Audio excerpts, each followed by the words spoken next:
በዚህ ቪዲዮ ስለ ስታንዳርድ ዲቪዬሽን ምንነት አጭር ነገር ልንገራችሁ። ስታንዳርድ ዲቪዬሽን የምንለው እያንዳንዱ ዳታ ፖይንት ወይም እያንዳንዱ ዳታ ሪከርዳችን ከሚን ቫልዩ ምን ያክል ይርቃል የሚለውን አቨሬጅ ዲስታንስ የምንነግረን ነው። እንደምታውቁት ሚን ወይም አቨሬጅ የምንለው የዳታችንን አማካይ ውጤት ወስደን የምንተነትንበት መንገድ ነው። ነገር ግን ሚን ቫልዩ ኦልዌይስ ሪያሊስቲክ ላይሆን ይችላል ወይም ደግሞ ግራውንድ ላይ ያለውን እውነታ ላይነግረን ይችላል። አንድ ኤግዛምፕል ልስጣችሁ። ሁለት ሰዎች ሶስት ጊዜ ፒዛ ዴሊቨሪ ያዘዙ ብላችሁ አስቡ። የመጀመሪያ ሰው ለመጀመሪያ ጊዜ ሲያዝ በ28 ደቂቃ ውስጥ መጣለት። ለሁለተኛ ጊዜ ሲያዝ በ30 ደቂቃ፣ ለሶስተኛ ጊዜ ሲያዝ በ32 ደቂቃ ውስጥ መጣለት። የዚህን ሚን ቫልዩ በምትሰሩበት ጊዜ 28 ሲደመር 30 ሲደመር 32 ሲካፈል ለ3 ብላችሁ ሲሰሩ ሚን ቫልዩ ስንት ይሆናል ማለት ነው? 30 ደቂቃ ይሆናል።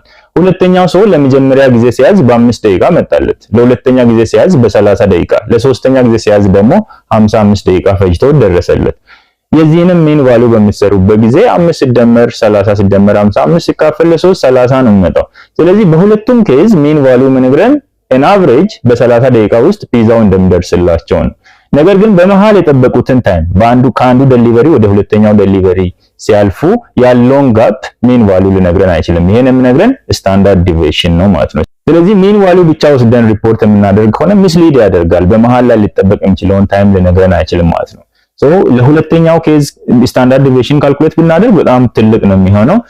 የመጀመሪያው ግን በጣም ትንሽ ነው የሚሆነው። ስታንዳርድ ዲቪዬሽን ቀነሰ ማለት በእያንዳንዱ ዳታ ፖይንት ወይም በእያንዳንዱ ሪስፖንስ ወይም ሪከርድ መካከል ያለው ጋፕ የጠበበ ነው ወይም ኮንሲስተንት ነው የሚል ይሆናል።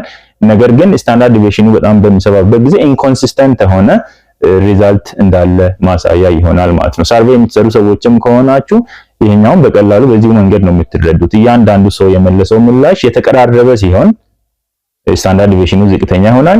የተራራቀ ምላሽ ከሰጡ ስታንዳርድ ዲቪዬሽን ናቸው ከፍ ያለ ይሆናል ማለት ነው። አይ ቲንክ አንደርስታንድ እንዳደረጋችሁ ተስፋ አደርጋለሁ። ለተጨማሪ ቲፖች ፎሎ ማድረግ እንዳትረሱ።